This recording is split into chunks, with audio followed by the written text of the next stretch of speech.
Good morning! Happy Tuesday! Yan, biking tayo ngayon, trying to get back sa mag-exercise at magbabike. We're here today, somewhere in Taytay, going to Amono. So, hit lang tayo 2 kilometers. Second ride ko pa lang with this bike and ginagamay ko pa talaga siya. So, hindi tayo masyadong lalayo pa for the next days or weeks. Pero tingnan natin kung may mag-aaya sa atin, sipagin tayo. So, ngayon, bumalik akong biking kasi gusto ko talaga magsingit ng exercise sa lifestyle ko ngayon.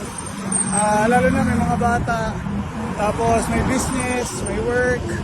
So, ngayon, gusto ko masingit talaga. Kasi sayang naman yung pagpapayot ko since January. Tapos na-hit ko na. Ay! Ingay! Na-hit ko na with the diet, yung weight na hindi ko mababa. So, wala akong mag-maintain. So, ayan, bike tayo. So, bike ventures tayo. May mga tropa dyan, tara, bike tayo. Let's go!